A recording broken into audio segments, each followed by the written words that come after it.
अस्सलाम वालेकुम नाज़रीन, अॼु जी ॻाल्हि सां मां मुंहिंजो मेज़बान सतार सरोई जी ख़िदमत में हाज़िर आहियां। अॼु असां हिकु मायूस तबिके जी दर्द कथा खे बयानु कंदासीं।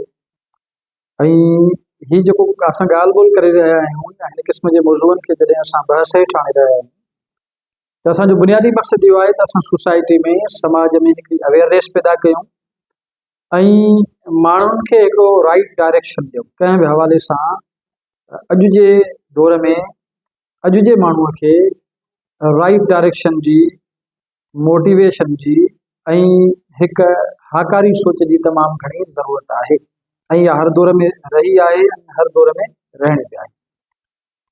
असां वटि तव्हां ॾिठो हूंदो त आम तौर ते माण्हू तव्हांखे मायूस तबिको तमामु घणो मिलंदो। केतिरा ई अहिड़ा माण्हू हूंदा जेके जिन खां तव्हां हाल अहवाल पुछंदव त तव्हांखे उथंदे ई बिस्मिल्लाह ई उतां खां कंदा मायूसीअ खां। उहे न त पंहिंजी ज़ात मां मुतमइन नज़र ईंदा तव्हांखे, न पंहिंजे आस पास मां मुतमइन नज़र ईंदा, न हू सॼे समाज मां नज़र ईंदा, न हू मुल्क मां मुतमइन नज़र ईंदा, न हू दुनिया मां मुतमइन नज़र ईंदा। हिकिड़ो त तबिको ख़ुदा कारण अहिड़ो आहे जेको मायूस आहे ऐं मायूसीअ खे मल्टीप्लाए कंदो रहे थो ऐं मायूसीअ जे ज़रिए हिकु ज़ंजीर ठाहे असां सभिनी खे मायूस कंदो रहे थो। हिकिड़ो वॾो तबिको आहे। तव्हांजे आस पास जे माण्हू मौजूदु हूंदा इंडिविजुअल्स जी हैसियत में, स्कूल, कॉलेज, यूनिवर्सिटी, दुकान, बाज़ार, दोस्तीअ जे हल्के में, बिरादरी जे हल्के में, रिश्तनि नातनि में ऐं वर्किंग प्लेसिस जी जाइ ते, जिथे किथे तव्हांखे इन क़िस्म जा माण्हू वॾे अंग में वाफ़िर मिक़दार में ख़ुदि कफ़ील नज़र ईंदा जिन जो कमु मायूसीअ खे फैलाइणु आहे। असांजे हिन प्रोग्राम जो मक़सदु इहो आहे त छो न असां समाज में पॉज़िटिविटी खे मल्टीप्लाए कयूं, छो न असां समाज में हिकिड़ी उमंग पैदा कयूं, छो न असां इंडिविजुअल्स में हिकु ऑप्टिमिस्टिक अप्रोच पैदा कयूं। छो त ॿ अप्रोचिस आहिनि जिन ते ॻाल्हाइण जी ज़रूरत आहे ऐं उन्हनि में हिकिड़ी अप्रोच पेसिमिस्टिक अप्रोच आहे। जीअं मिसाल बि ॾींदा आहिनि त हिकिड़ो पाणीअ जो गिलास रखिजे अधु करे कंहिं माण्हू वटि, त हिकिड़ा माण्हू चवंदा त इहो अधु गिलास ख़ाली आहे ऐं ॿिया माण्हू चवंदा त इहो अधु गिलास भरियल आहे। हाणे ही ॿ अप्रोचिस आहिनि ओवरऑल। असां वटि सॼी ज़िंदगीअ में जेके माण्हूअ जो सोच जो ज़ावियो आहे उहो इन्हनि रुखनि में सोचे थो पियो। मिसाल जे तौर ते हिकिड़ो माण्हू चए थो मूं वटि त कुझु ई कोन्हे ऐं ॿियो माण्हू चए थो त अलाह साईं जो गंज आहे।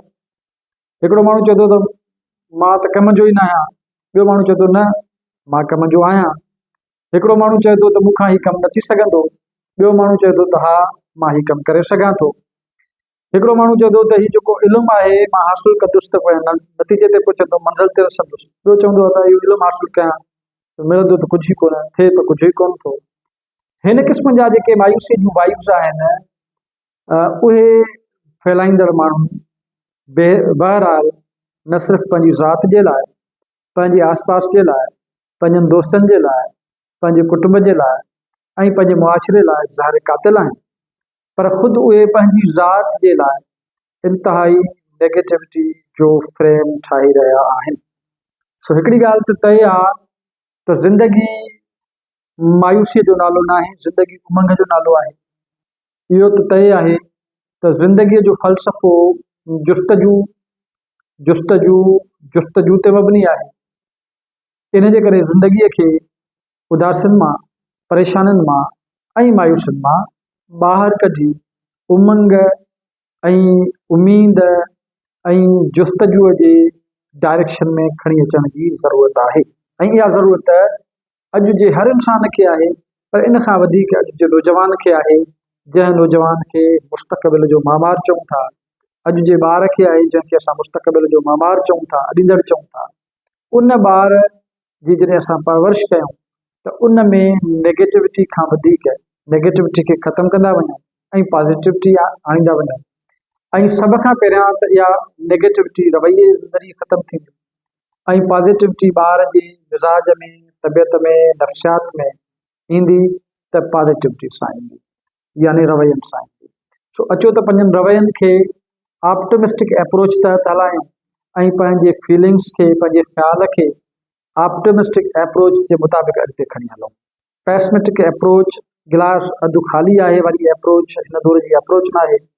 गिलास अधु भरियल आहे वारी जेका ऑप्टिमिस्टिक अप्रोच आहे, बुनियादी तौर ते इहा अप्रोच ई माण्हू जी कामयाबी जी ज़मानत बणिजे थी। असांजे समाज में जेको मायूस तबिको आहे उहो पाण त कुझु करण लाइ तयारु न आहे, पर ॿिए खे बि कुझु करण लाइ मैदान ठाहे ॾियण लाइ तयारु न आहे, छाकाणि त उन वक़्तु मायूसी ऐं मायूसीअ खे फैलाइण खां सवाइ टी का बि शइ कोन्हे, ॿी का बि शइ कोन्हे।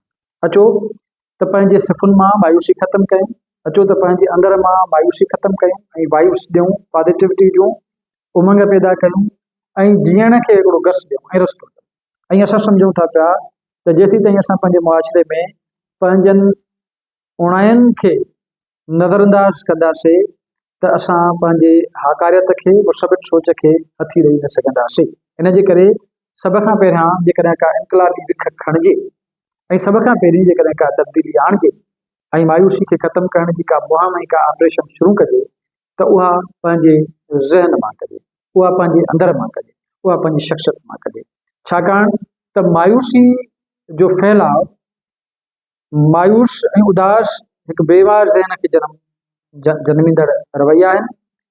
ऐं जॾहिं असां मायूस ऐं उदास थियूं था त असांजे अंदर में, बॉडी में कुझु अहिड़ियूं केमिकल चेंजिस अचनि थियूं जेके असांखे बीमार कनि थियूं, असांजे ज़हन खे थकाइनि थियूं, असांजे ज़हन खे बीमारी तरफ़ वठी वञनि थियूं। सेहतमंद रवैया असांजा जनम नथा वठनि। इन जे करे सभ खां पहिरियां असांखे इन मायूस रवैयनि मां ॿाहिरि निकिरी हिकिड़ो थधो साहु खणणु खपे, हिकिड़ी उमंग जो साहु खणणु खपे ऐं पंहिंजे ज़हन खे पॉजिटिविटी वारे रस्ते ॾांहुं वठी अचणु खपे। हीउ मुआशिरो ऐं हीअ ज़िंदगी सुख ऐं सुकून वारी ज़िंदगी आहे। हिन ज़िंदगीअ में तमामु घणो कुझु करण जे लाइ आहे। असांखे अलाह साईं हसीन जमील ठाहियो आहे, ज़हन ॾिनो अथई, अकुल शऊर ॾिनो अथई ऐं उन सां गॾोगॾु ख़ुदि असांखे हिकिड़ो पूरो जिस्म ऐं पूरी जान आहे ऐं असांखे इल्म जी ताक़त आहे। त पोइ असां पंहिंजी इल्म जी ताक़त खे हथियार बणायूं ऐं इल्म जी ताक़त जे ज़रिए अॻिते वधूं ऐं मायूस माण्हुनि जी महफ़िलुनि में बि न वेहूं ऐं मायूस माण्हुनि खे बि सिधीअ राह ते आणण लाइ असां जहिड़नि उमंग परस्तनि, ऑप्टिमिस्टिक अप्रोच रखंदड़ माण्हुनि जी ज़रूरत आहे। अचो त हिन प्लेटफॉर्म तां चङाईअ जी, सुठाईअ जी ऐं उमंग जी ऐं उमेद जी पैगाम खे, उमेद जे रविश खे, उमेद जे रवैये खे अॻिते खणी हलूं। ऐं उमेद आहे त असां जल्द खां जल्द मायूस तबिके जा अंग अखर घटाइण में कामयाबु थींदासीं, मायूस माण्हुनि खे अक़लियत में तब्दील करण में कामयाबु थींदासीं ऐं असां हिकिड़ा सिहतमंद दिमाग़, पॉजिटिव माण्हू, हाकारी सोच रखंदड़ माण्हू, चुस्त माण्हू, एक्टिव माण्हू, उन्हनि खे जनम ॾियण में कामयाबु थींदासीं ऐं पोइ असां वटि समाज में यकीनन बहितरी ईंदी। छाकाणि त समाज में बहितरी न अचण जो सभ खां वॾो कारण इहो आहे त असांजो आम माण्हू जेको समाज खे ठीकु करणु त चाहे थो, पर उहो पंहिंजो इनपुट समाज में ॾियण लाइ तयारु न आहे, पंहिंजो पॉज़िटिव इनपुट ॾियण लाइ तयारु न आहे, समाज लाइ कुझु बहितर करण लाइ तयारु न आहे। ऐं समाज में बहितर करण वारी जेका एक्टिविटी आहे असां उहा तॾहिं करे सघंदासीं जॾहिं ख़ुदि असां पंहिंजी ज़ात खे बहितर बणाईंदासीं। जेसीं ताईं असां पंहिंजी ज़ात में तब्दीली न आणींदासीं, जेसीं ताईं असां पंहिंजी ज़ात में मायूसी फैलाईंदासीं, तेसीं ताईं असांजी ज़ात में तब्दीलीअ जो गुल न फुटंदो, तेसीं ताईं असांजी ज़ात में उमंग जो ॿूटो निखरी निर्वाण न थी सघंदो। सो अचो त असां पंहिंजे हिन प्रोग्राम जे ज़रिए इहो शऊर पंहिंजे अंदर में पैदा कयूं ऐं पंहिंजे नाज़रीन ताईं पहुचायूं त जीअं जेतिरो पॉसिबल थी सघे त असां हिन मायूस तबिके खे शिकस्त ॾेई हिकु उमंग परस्त तबिके खे वजूद में आणियूं त जीअं घणे खां घणा माण्हू उमंग परस्त ऐं ऑप्टिमिस्टिक हुजनि, सोसाइटी खे सेहतमंद रवैया ॾेई सघनि ऐं सेहतमंद एक्टिविटीज़ जे ज़रिए असां समाज खे पंहिंजे घर खां तब्दील करण जी शुरूआत कयूं ऐं पोइ पूरो समाज ॾिसंदे ॾिसंदे पाण ई तब्दील थी वेंदो। छाकाणि त वक़्तु तमामु घणो सेखारींदड़ आहे। उमेद आहे त तव्हांखे असांजो अॼु को प्रोग्राम वणियो हूंदो ऐं जेकॾहिं तव्हांखे वणियो आहे त पोइ तव्हां अॼु इहो अहद कयो त तव्हां मायूस तबिके जा हामी न थींदव, उन जा पोइलॻ न थींदव, पर तव्हां हिकिड़ी उमंग परस्त इनकलाब आणींदव ऐं समाज खे बहितर करण लाइ असां सां गॾु हूंदव।